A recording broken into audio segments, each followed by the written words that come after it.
Me impresiona mucho. Pues sabes que yo creo que no es tanto el físico, es más bien la personalidad que tiene y todo lo que proyecta. Ya me lo imagino con su smoking blanco, un martini en una mano y un costoso habano en la otra. Provocativo. Atractivo.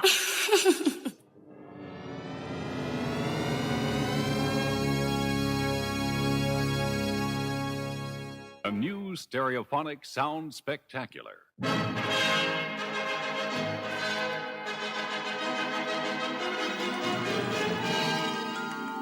Hello there, and welcome to the exciting world of hip. This is a new departure in language instruction for English-speaking people who want to talk to and be understood by jazz musicians, hipsters, beatniks, juvenile delinquents, and the criminal fringe. Bonjour madame, bonjour monsieur. Nous allons, grâce à ce disque créé spécialement pour vous, essayer de tirer ensemble le maximum de qualité sonore de votre chaîne haute fidélité. Sit back, relax, and close your eyes. And what it means for the American people.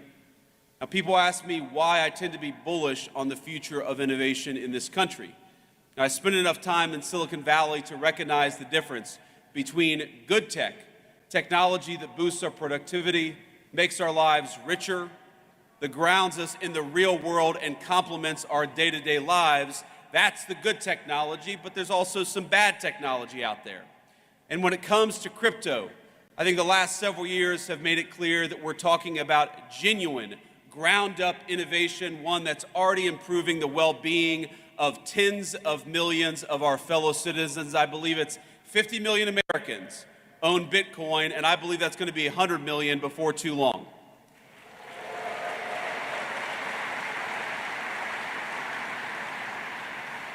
But it's not just about Bitcoin and about the value that's been generated, the wealth that's been generated by so many millions of our fellow citizens. Through decentralized finance, crypto has transformed how Americans transact with one another. It's expanded access to banking for many who may not otherwise have had it. And every single day, I feel like I see some groundbreaking new use of blockchain tech, whether it's in supply chain management, whether it's in hospitals, or whether it's in changing how we track and store patients' private health records.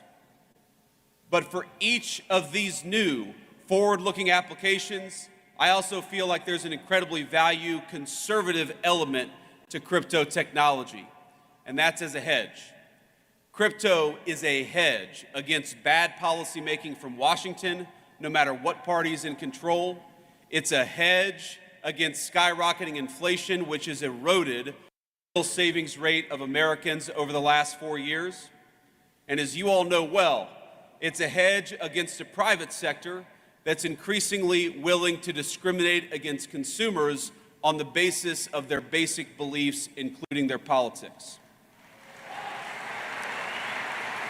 Exactly. Pay attention. You're going to see the link I'm going to make with the subject of today. Welcome, everybody. That includes, of course, debanking users for Second Amendment advocacy or for ties to the first Trump administration. In Canada, the government did the same to kill those big truck driver protests in 2022. Less than a week later, they succeeded. The protests were over. But maybe most importantly, I see crypto as a hedge against one of the most dangerous trends in the digital era in both the public and private sectors. And that's of elites who, rather than innovate themselves, prefer to simply take over and co-opt cutting-edge technologies to assert their control over other people.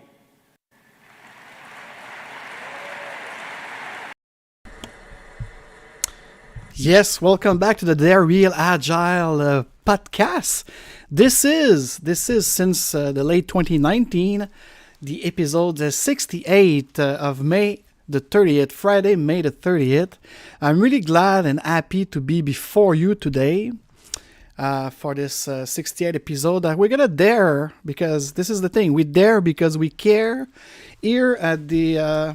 yes, okay, so I could remove the feedback, I've been told. It's excellent because I prefer to hear you beside my team telling me if everything is fine. Apparently, we could not be on LinkedIn today for some reason. Every time, I'm telling you, This is no conspiracy or no boofy or whatever things. Every time I have a subject like this, Horizon Canada, the World Economic Forum, I'm always kind of having technical difficulty to stream on LinkedIn Live, owned by Microsoft, by the way. I will say that much. So anyways, if you are receiving this transmission, though, you are part of the shifting. Humanity is shifting, but it is by design. How much self-awareness do we have, or do you have, to take action on how to shift your paradigm or your reality or the way you work and everything? Because yes, do you believe resilience, as our ladybug at Adrian AI and Power Solution is our mascota? Do you believe that resilience is the key for your adaptability to the new world at down? Because there's definitely a new world at down, a lot of new things. We're going to see this episode, because today I would like that we are going to dive deep into the critical foresight document that should concern every business leader, every entrepreneur, every policymaker, and frankly, every human being who cares about the future we are creating in togetherness or not. So we'll explore this document, The Future Lives, Social Mobility in Question. And here's the thing. When I read it, and this think tank that was created by Stephen Harper, by the way. So you'll see there's no politic here. There's no side, exactly as Vice President of the United States, J.D. Vance.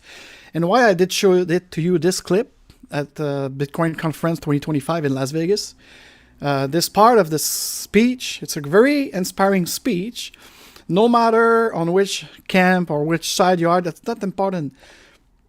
It's the message, not the messenger. And I do believe that if we are aiming to this global shifting in leadership and management, we should stop talking and think more, and think in terms of co-creating ideas to move onward and to unleash our full potential as human beings, and the use of technology to this kind of renaissance or evolving towards a world of responsible citizenship, where you and I are human beings, adult and responsible. So you see, it's all linked. When you apply to yourself ways of working, way of doing business, way of being a leader over a manager, when you really and truly understand the subscription architecture layer behind the Scrum system that could help you unleash framework of delivering what's right to your customer, this is when you achieve the greatness.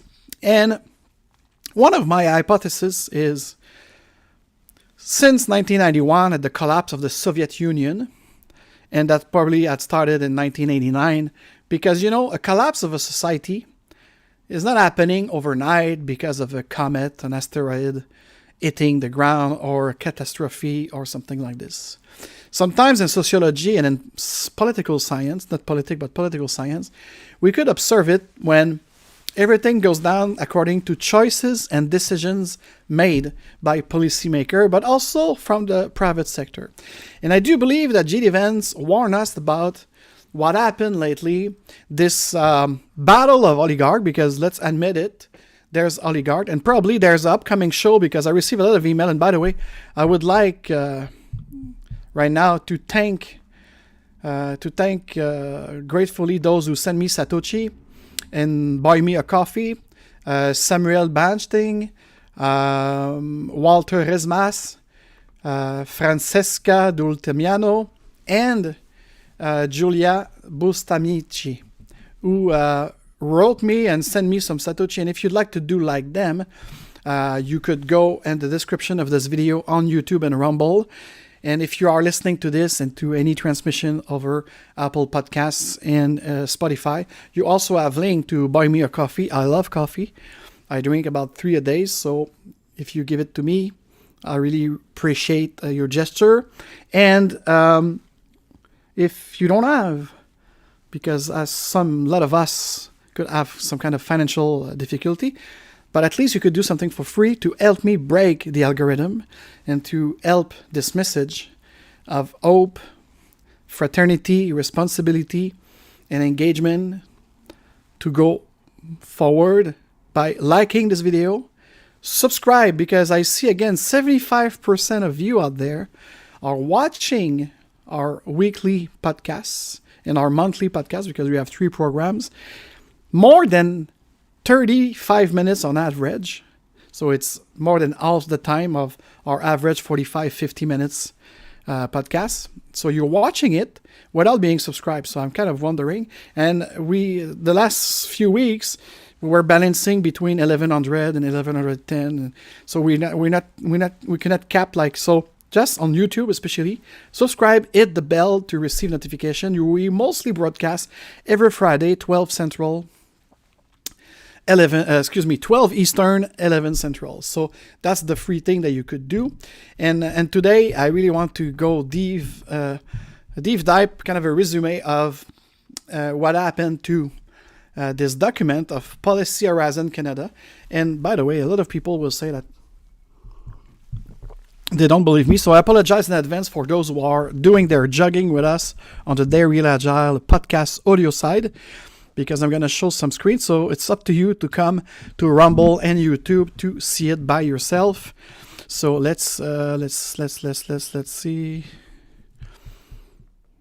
So here is the website, but I'm going to use the PDF because yes, I did download the PDF to be a lot more certain that if they erase it on the website, we still have access to it, no matter what. And it's a great document. It's a long document.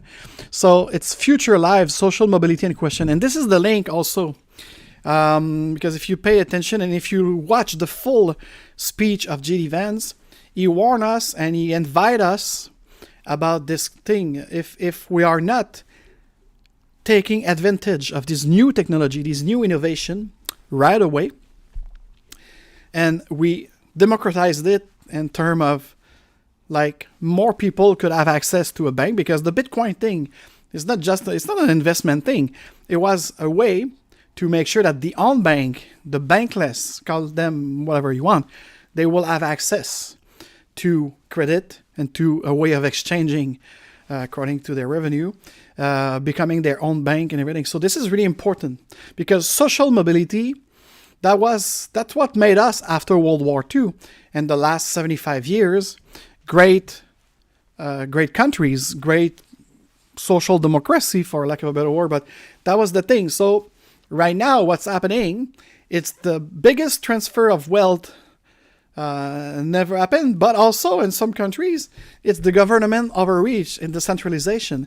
So to respond to that, we have to be more creative and using all that we have as a potential to become the alternative, or actually the real thing, the true thing. So we have to dare to actually invite people to use their skills, the technology, the blockchain technology, which is probably the most important innovation, not just for the creation of a B-money system and other ways of exchanging and give possibility to people to evolve, to grow and everything.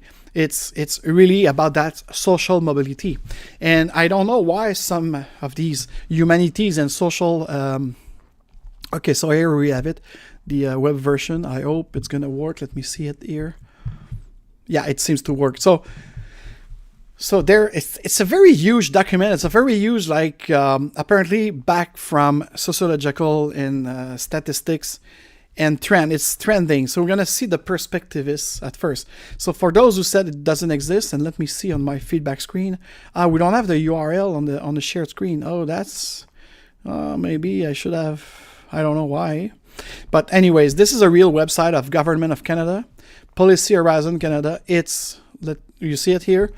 It's it's use foresight to help the federal government build stronger policies and programs in the face of an uncertain future. But some of us in political science and leadership, we see when they start talking about foresight and perspectivism, that I'm going to define exactly what it is to understand objectively what it means. It's when they develop this, is it like a kind of a warning, or is it a kind of a wake-up call to the policymaker to change the course right now? Because if they do these kind of trend according to other sciences such as ecology, economy, and the way people are saving money and everything. So this is where they will say like, oh, if we continue on that trend, we risk. So it's kind of a risk assessment, also management. So as a professional in consulting and project management, I do believe that these things are very important to address. And this is the clear reason why I'm doing this episode based on that. First and foremost is this, what I said, my first hypothesis of the decline of our Western society since the collapse of the Soviet Union. So since 1991, the last 35 years or so, we are declining in terms of social markup, in terms of policy making, in terms of this two big organization, both public and private, centralizing thing, imposing policy instead of having elected Democrat people doing this in terms of our institution, the fate of the people into our election process. So you see, all of these are signs of decline. The culture is completely upside down with this kind of what we call the wokeism and everything that's not helping people to get together and to build castle and togetherness, because we are divided by all of these kind of identity politics and so on that prevent the real sense of a community. And you see, when we did kind of bash the Agile movement or the Agile community, it's that exactly the same thing. There is nothing at all showing in that a real community. And my other hypothesis is when I see documents like this, when I see the policy that had been made in the last 10, 15 years in most of the Western countries to kind of help us decreasing in the name of progress, it's a kind of a cognitive dissonance. And it's also another hypothesis for me that the humanity right now, especially since the world event of 2020, I felt it. I left Montreal, Canada, to go live about 2 years in Mexico, where it was we were treated a lot more like a responsible adult, making our own choice and decision. And what I see happen, what meeting people from all around the world, gathering in Tulum, in Cancun, working remotely and everything, I start seeing like this great split, this great shift between not necessarily two sides, but let's polarize it for the reason of keeping it like in terms of generalization, constituency. So we had those who wanted to reflect and to be more human, to be more with nature, to be more independent, have an ultra-federalism with decentralized way of making decision for the community, to build this kind of community. And you have the other, I will say, kind of more in terms of a laziness approach of tell me what to do, I will respect the rules, I couldn't care less, more individualistic and less with nature, depending on technology, depending on centralized bureaucrat to actually create program and stuff. So I saw that within my client, within the people I was meeting and prospection, within a lot of people, and no matter where they were from in the world, whether it's the western, the eastern side of the world, it was the same kind of trend. There was a trend of people splitting, and that was like at a global level of our societies. And amazingly, in the same period, towards the 20th anniversary of the Agile, manifesto and movement, I see the same split happen into our community of practice of Scrum, Kanban, Lean. Everybody wanted to be a kind of a, my method is better than yours, and not having the real sense of what is this process innovation, this business process, this customer and user experience process that the adjective of agile could bring up from software development and technology with the human working together. So that was the split there too between those who hijacked the movement. And I could perceive the same trend happening with the blockchain technology, especially with the Bitcoin, because other people in my Bitcoin network will say like, hey, hold on a second, you showed us this mainstream type of thing, and Bitcoin is going mainstream now. What's going on? Yes and no, because again, the same thing with this Horizon 2040, Canada, and any other split, any other kind of shifting. I prefer shift than split, because shift, at least, we could respect those who decide to live in a centralized, controlled city with facilities, amenities, and all-inclusive thing. It's there. If it's their choice, I respect their choice. I just hope, once again, that they will respect my choice to be more independent and live in the countryside with a community where we grow our own food and everything like this. Of course, I'm caricaturizing here, but that's the way I see, yes, the split, but within a shifting of the mind and the way we work in terms of, if we talk about the business consultancy and professional services, and also the shifting of paradigm in terms of how our institution, our public institution, of this kind of polarization between centralized and force and everything, beside a decentralized and more kind of participative way of doing thing, according to how much you prefer the balance of freedom towards security and so on. So we have to be, as I often say in French, since grade 4 in high school, when I was a student union president, we had the device in French, it was ensemble et différent. We could translate it like together and different, because we have to respect our identity, but we have to be responsible and live with one another. So that was I think for me, the most important thing. So that being said, the prospective lens and business agility connection, because often a lot of people wrote me saying like, hey, you're supposed to be talking about Scrum and software development and Scrum and Enterprise Scrum for the ways of working and business agility towards like that. Yes, that was the main goal 5 years ago, but I evolved. And that's why I even have a French program that is even more into entrepreneurship, freedom lifestyles, and go where you're treated best. And so, but for me, it's all about, this is the real business agility, the real revolution. It's about it. Our shifting mindset that needs this. So the connection I do.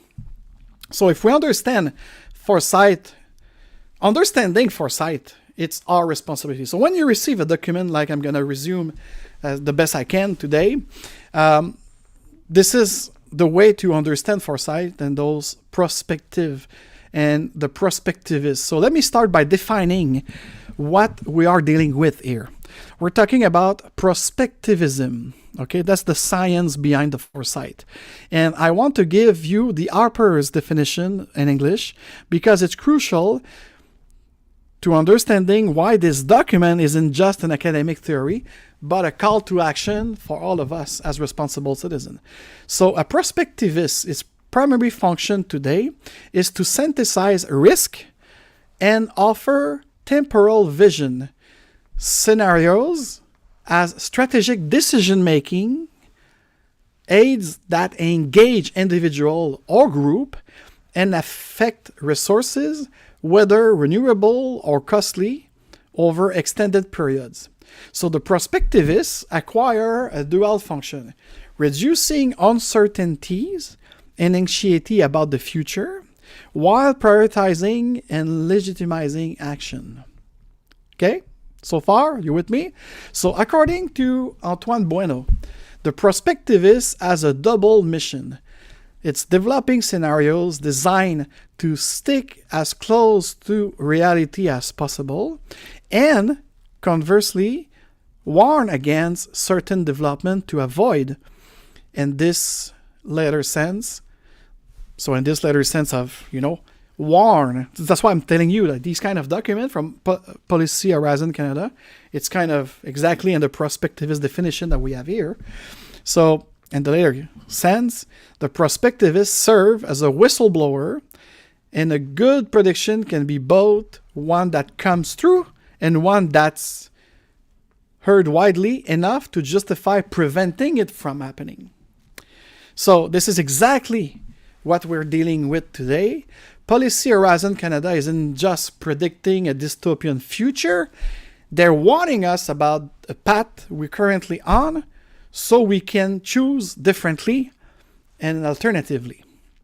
So, Policy Horizon Canada, it's a federal government innovation engine created since 2006 by the Harper government. And it was redefined in 2016, 10 years later, by the freshly elected Trudeau government of 2015. So now let's talk about who Policy Horizon Canada is, because understanding the source gives us context for the urgency of this message, especially in that document. And you remember, like 4 or 5 years ago, they were looking for a project manager to make some kind of workshop on term of the bio-digital convergence, and I kind of declined it. It was not pay enough anyways, even with my certification and security clearance that was needed for that project. So, and I did actually, and you could find it probably on both audio podcasts and my YouTube channel about this. So it's bio-convergence digital. So there was already a document or a way of thinking to how we're going to apply technology with biology. So this kind of from wearable technology, your watch and your Google and stuff, all the way down to implementable among the same things. So you see, like these kind of foresight thinking that could bring you into some kind of do we really want this? And this is what's also creating the split between those who want to be more biodiverse, nature accordance, more spiritual, less materialist, and those that they want the full-on technocracy, technological effect, and everything. So you see, when we talk about shifting paradigm, there's the two main kind of value stream that goes on. So continue on the Policy Horizon Canada here. Policy Horizon is the Government of Canada Center of Excellence and Foresight. That's the way they describe themselves, Center of Excellence and Foresight. Their mandate is to empower the Government of Canada with a future-oriented mindset and outlook to strengthen decision-making. So again, they're not talking about policy making or policy open debate making. It's just about like decision-making. Like if they are the think tank, they are the expert, it's kind of almost like a genealogy, plutocracy, and then just make decision, do it like you're a manager instead of an elected body. So this isn't some think tank or academic institution throwing around theories. This is the federal government official strategic foresight unit telling us that the Canadian dream, the promise that hard work and following the rules leads to upward mobility, is under serious threat, exactly as J.D. Vance talked about, and as all of these decentralized finance and other kind of decentralized movement are the other way of working, the other way of living that we are proposing in front of this dangerous trend of preventing the upward mobility, because it's important.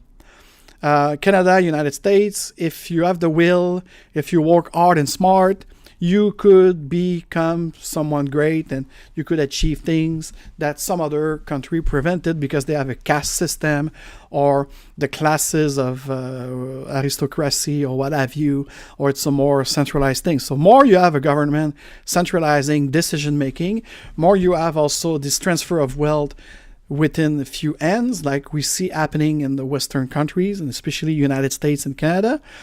The upward mobility start becoming that of the Middle Age, or as they say in English, Middle Ages, the Dark Ages, whatever. So we don't want to go there. So it's been like, in my case, since I study in political science, I've been warning I did a lot of writing about this trend that seems to be confirmed by this institution here. So think about what this means for business agility. Because business agility value and principle and patterns are all the way against any kind of these trends or proposal. So it's the fundamental social contract that motivate your workforce, your customer, and your stakeholders. How does that affect your business model? How does that affect your innovation strategy? How does that affect your talent retention or acquisition? So, the business agility imperative, here's where I believe business agility becomes not just a competitive advantage, but a survival mechanism. The scenarios we're about to explore aren't just social policy challenges, they're massive disruption to the entire economic ecosystem. You know, when social mobility breakdowns into your talent pool change fundamentally, your consumer behavior shifts dramatically, innovation patterns are disrupted, the market dynamic becomes unpredictable, and social cohesion that businesses rely on erodes. So conscious leaders and agile people and agile organizations need to understand these forces not just to adapt, but to actively participate in shaping a different future. We have agency here. All of us, we have agency here. But only if we act with awareness and intention. So our collective responsibility to avoid that dark timeline predicted by Policy Horizon Canada. So this is where I want to be crystal clear with you. The scenario we're about to explore of Canada 2040 with limited social mobility is described as plausible. It's a trend, it's a foresight, it's a prospective, sorry. So it's plausible by our government's own foresight experts. But plausible doesn't mean inevitable. So we are responsible for not allowing this dark timeline to unfold. I do believe so strongly. Every business decision you make, every leadership choice, every innovation you pursue either moves us towards this dystopian future or away from it. It's the pulling and pushing effect here in full action. The question isn't whether you can afford to care about social mobility. The question is whether you can afford not to. Because when this scenario unfolds, it reshapes everything. Your markets, your workforce, your supply chain, your social license to operate. So conscious leadership in 2025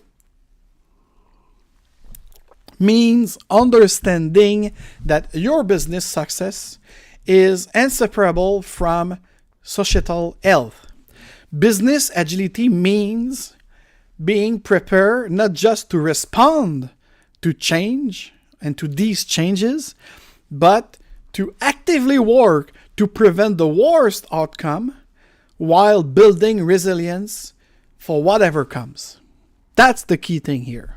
So now that we have established the stakes and our role as conscious leaders, as agile people, and shaping the future, let's dive into the specific scenarios and their implication. And I would like to pause here. I see a lot of people starting to join. I know I'm on my two lounge channel, the Fredo Lounge and the Agile Lounge AFJ podcast on this Dare Real Agile episode 68. And once again, if you cannot afford to send me Satoshi or to buy me a coffee, please like this video, subscribe, share it with someone to inspire them to have that reflection. It's really important. And I would like to, of course, we just launched our great training, already 3 classes done with an important Ottawa institution that been trained into our Adrian AI. the mastery and craftsmanship of our great whatchamacallit, our great workshop on prompt engineering. So here you have it.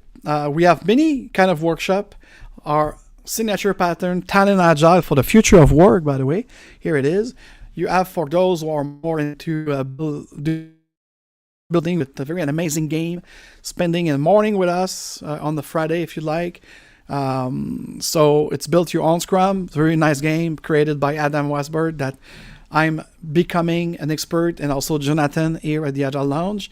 Of course, if you want to understand the true deep business agility, what we're just talking about in this first segment of the show, the 8 patterns of business agility workshop, it's for you. It's a 1 day long in person. And of course, our 2 new and very bestseller right now for the financing of Dare AI, our new upcoming SaaS, software as a service. And right now, until the end of June, you could have a 2-for-1 or 50% off. A group of maximum 6 people, because this is very hands-on training. It's we show you that, we tell you, and then you do. And you do it with us, and it's really important to do the prompting engineering mastery craftsman. So we have it in French and English. Actually, all of our services are in both language. So we invite you to follow the link in the pinned comment of YouTube and Rumble to subscribe to your great workshop about this. So now let's continue talking about this live. It's I want to do a live reading, but it's going to be too long. It's really a long document. And of course, the link to download your own PDF will be also on a pinned comment for you to check for yourself. So I will share with you for the next 35-40 minutes a resume of each chapter. So I will give you like what I did with Dare AI, by the way, because she helped me building that show, because it's going to be too long otherwise. So I'm going to read from the document the key element of each chapter into this analysis of the future life, because the name of the document is Future Lives, Social Mobility and Question. So there's many chapters into it. Don't remember exactly how much. And I will give you the name of the chapter within the document, the key element as they mentioned, and I'm going to do what we call an AFJ critical analysis, my thinking of it, and to maybe spark you to read it by yourself and make your own ideas about this perspective. I said perspective and prospective on this social mobility and question within our country, but I see the trend happening in all the Western countries, unfortunately, including, by the way, South Korea and Japan, which is part of the OCDE country for economic development. So the first 2040 scenario from this Horizon Policy Canada that kept my attention, because lately in our business development for a couple of my companies, in the last 2 years, we saw that we understand that we could lose and win, but right now, I said, like, you remember this game when we were young about snakes and ladders? And a lot of people, I said, like, don't you feel as an entrepreneur right now, as a business consultant, that there's more snakes than ladders these days? And so that's why one of their first chapter, it's called the 2040 scenario, more snakes than ladders. That there's perspective. So in 2040, so this is what they say. That's a resume of that chapter called More Snakes Than Ladders. In 2040, upward social mobility is almost unheard of in Canada. Hardly anyone believes that they can't build a better life for themselves or their children through their own effort. However, many worry about the sliding down the social order. You see? So more snakes than ladder. So my critical analysis of that chapter about more snakes than ladders, I actually experienced it myself in the last 2 years on the business side of things. And it's probably part also of this transfer of wealth, this networking of who do you know more than what do you do and everything. So that's part of it. But the trend for the next 15 years is there. So stop right there. This isn't just a social problem. This is a complete breakdown of the psychological contract that drives entrepreneurship, innovation, and economic growth. When people stop believing effort leads to improvement, working hard and smart leads to getting up the social ladder, well, think twice. You lose the fundamental engine of a dynamic economy. So for business leader listening to this, ask yourself, what happens to your organizational culture when your employees stop believing that performance leads to advancement? What happens to customer loyalty when people stop believing that they could improve their circumstances through better choice with your product or your solution? So reflect on that one.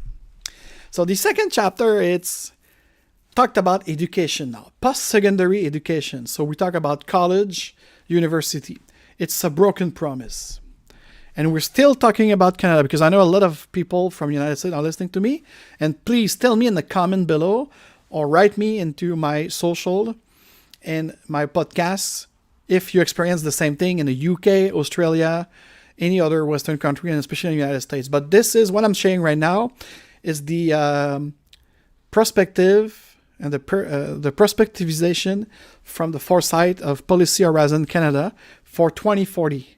So post-secondary education will be a broken promise. So, this section of the document goes through the fact that as much as I just said, like snakes and ladders, they will lose faith. So your employee, if they don't see any advancement, so they will become more lazy. The quality will decrease.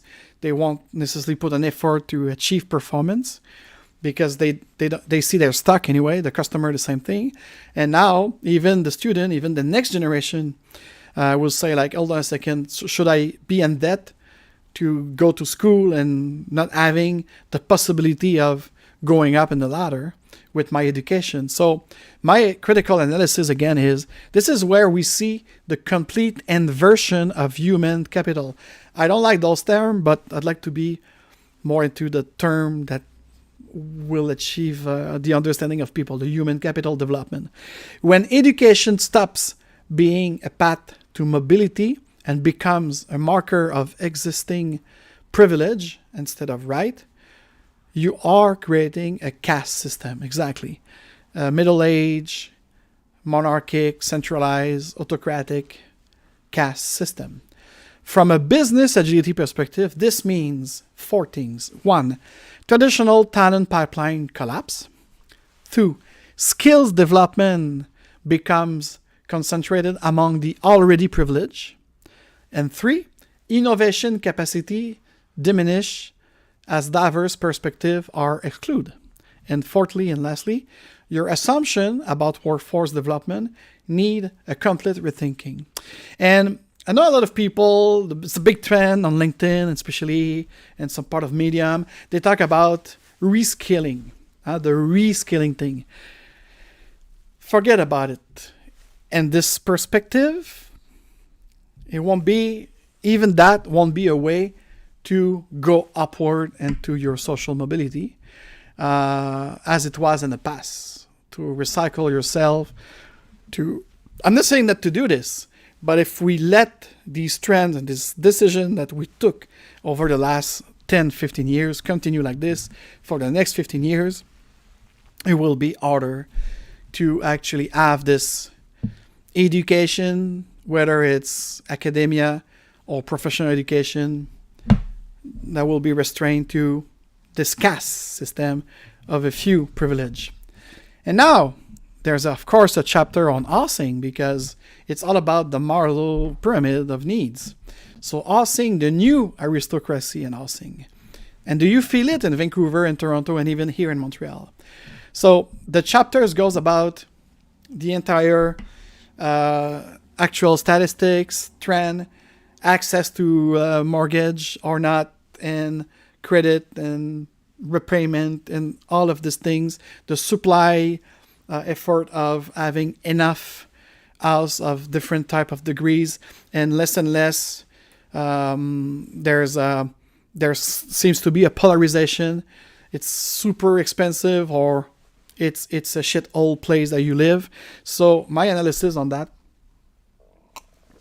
it's housing in Canada, and as they predict for the next 15 years in 2040, housing becomes the primary mechanisms of class reproduction.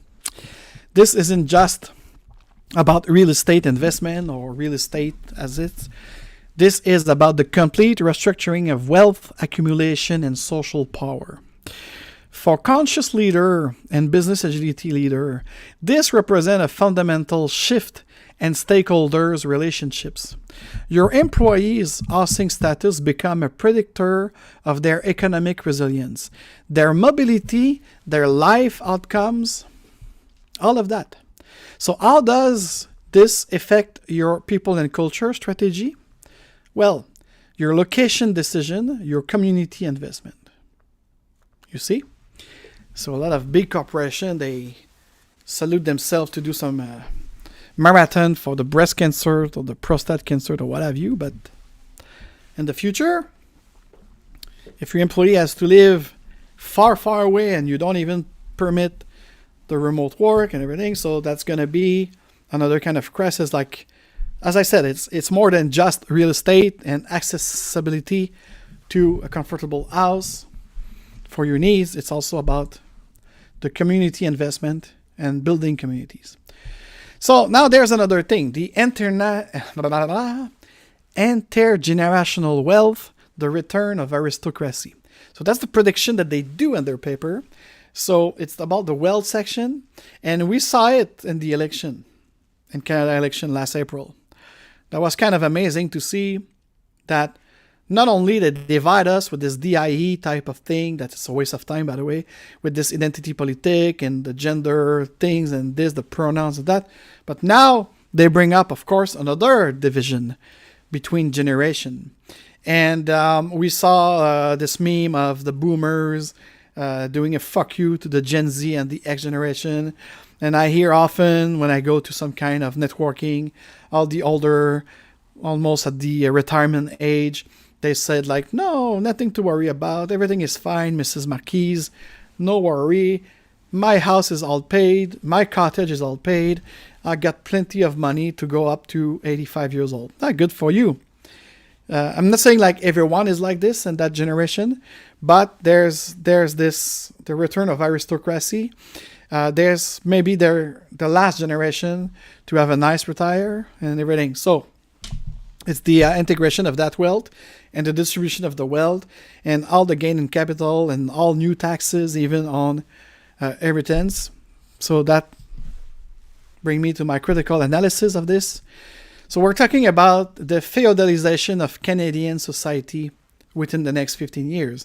When inheritance becomes the primary path to advancement, merit-based advancement disappear.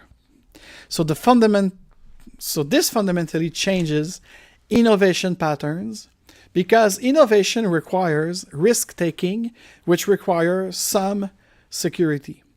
If only the already wealthy can afford to take risk, innovation become concentrate and centralized among a small elite who may not understand the needs of the broader market.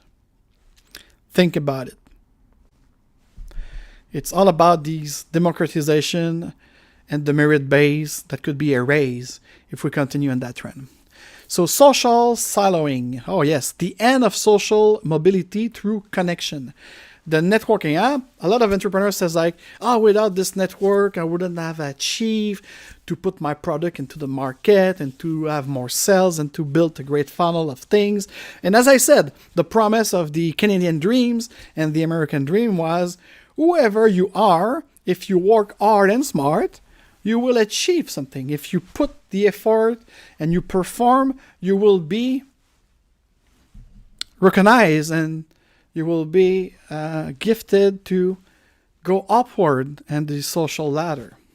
So this is perhaps the most insidious development of the document. When algorithmic system and economic segregation prevent cross-class relationship, you lose the informal network that have traditionally enabled mobility. From a business perspective, this means your talent discovery mechanisms break down. The talented person who, from a working class background, who could revolutionize your industry, never makes it into your network. Your innovation capacity diminishes because you're only accessing ideas from a narrow social stratum. Yeah. And I think I will complete today's show, and that's going to be, I realize that there's so much information. This document is so long that I will need to do a part 2. I know next week, it's the first Friday of the week, so I should do un café avec Frédéric. So I wanted to do the French version of that. Oh, but it's not a French version, it's a French adaptation because I talk... yes, I'm bilingual, but I mean, when I speak English with a culture of English. When I speak French, so it's not completely a translation of any script or document. It's just like a French way of doing this.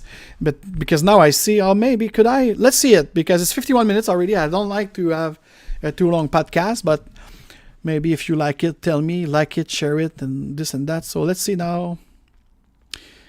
Okay, we'll try, and if I feel that it's going to be too long, we're going to do a part 2 for the upcoming other chapters. So let's go to the aspiration versus expectation, the psychology of despair. So it's one of the chapter that like kind of, that was like, you have aspiration or you have expectation. How could you merge both? Is it, they could go along together or no? But the psychology of despair. And yes, some of my colleagues and I, in the last 2 years, we felt it here in Quebec to have this kind of cognitive dissonance between program desired and realistic expectation, which is a recipe for social instability. Because when marketing continues to promise what the economy can't deliver, you create a psychological power keg. Boom. You say like, okay, so you want to offer these contracts. We reply to your ask for work and ask for production. And finally, you cut it down because you didn't have true aspiration and you did create expectation, and then the real tune, and everybody's wasting time, everybody's wasting energy, and they don't want to move forward. And then after, it's great, like only on opportunity or patronage things. Because here it is. Because for business leaders like us, this means your marketing strategies may become actively harmful to social cohesion. Like in conscious leadership, it requires asking, are we creating healthy aspiration or contributing to destructive cognitive dissonance? That will happen in terms of these caste systematization. Oh, and now, of course, AI and the devaluation of the human labor. That it's a trend, it's a possible trend. Of course, with Adrienne, we're going to show you that there's this equation that we believe in, the collab equation of HI plus AI make a great craftsman thing, make a great team, make a dream realization. But and this document of Policy Horizon Canada 2040, they describe it as a more risk of being replaced for a lot of job, for a lot of tasks that will be automated, that will be could be done by one person to replace 5%. So that will create a lot more people without work and without possibility to grow, possibility to develop, and so on. So my critical analysis of this AI and the devaluation of the human labor is where technology acceleration meets social immobility. So here's the thing, because when you read that document, it's all about social mobility. And they just surface this technology acceleration with digital transformation and so on. Lucky for us in Quebec, it's only 8 to 10% of the organization, public and private, that are truly digitalized. And so that's why I'm always laughing when I see people being worried about the digital identity here in Canada, because they are so archaic, they are so back in terms of this technological acceleration. They are not there. They keep making the mistake over the last 30 years. They do classical project management that it's been proven not working for this type of digital transformation and business transformation. So I'm not too worried about this, but nevertheless, if they start accelerating this project, if they start using, even if it's a mass-produced Scrum and Agile, which is not my Agile, but they might do this at the Government of Canada, especially when they talk about this agility from the World Economic Forum.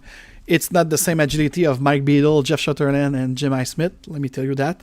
Of the manifesto of 2001. It's another, like, it's kind of a pushing and position, centralized way of doing things with iteration and incrementation, yes, but without the empirism, courage, and focus and responsibility. Once again, they take only the mission part of the things. But the devaluation of human labor will, because of that possible equation, social immobility and technology acceleration.